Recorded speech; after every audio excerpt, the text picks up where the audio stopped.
मानसिंहपुर ग्राम में पक्षी सुरक्षा सचेतनता कार्यक्रम अनुष्ठित।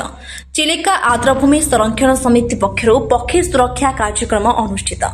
सोरण ग्राम में दिनक दिन पक्षी शिकार होता नहीं आज मानसिंहपुर ग्राम में आर्द्रभूमि संरक्षण समिति पक्षर 100 ऊर्ध्व व्यक्ति नहीं पक्षी सुरक्षा कड़ाकड़ी रोकवा शपथ पाठ कर बसिथिबा मंचासीन मुख्य अतिथि भाव उपस्थित थिबा परिवेशित धनेश्वर विधार टांगी वन्यप्राणी रेंजर विराज दास आर्द्रभूमि संरक्षण समिति सभापति त्रिनाथ बेहरा संपादक लक्ष्मीधर बेहरा उपसभापति संजय बेहरा कोषाध्यक्ष केदार बेहरा उपस्थित थिले।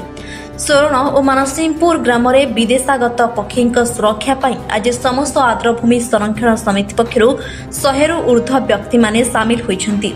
सोरण चिलिकाकूल जेटी निकट में एक अस्थायी कैंप करा सहित 24 घंटा पर्यंत कड़ाकड़ी पेट्रोलिंग रहिबो बोली वन्यप्राणी विभाग पक्षर कहुଯାଇଛି।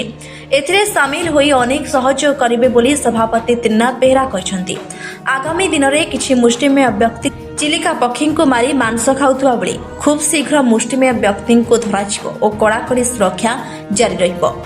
आम स्टाफ हुंतु कि आपण माने हुंतु तो समस्ते मिलित भाव में आम जदि सहयोग हाथ बढ़ेगा ताहले पक्षी सुरक्षा निश्चित भाव में हम किंतु आम स्टाफ मान भी अनुरोध कर कथा शुणला निजे रियलाइज कली कथाटा को जे आम स्टाफ आपण मान सहित पूरा सबु बेले सबु समय हाथ बढ़ेबे जदि ताहले आपण भी आमको सहयोग करेंगे निश्चित भाव में।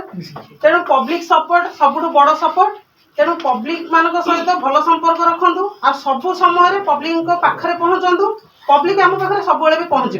तेणु पब्लिक होची एते बड़ सपोर्ट जोठी की अन्य कौन सपोर्टर आवश्यकता ही नहीं। खोर्धा चिलिकारु सूर्यकांत साहू रिपोर्ट खबर टुडे।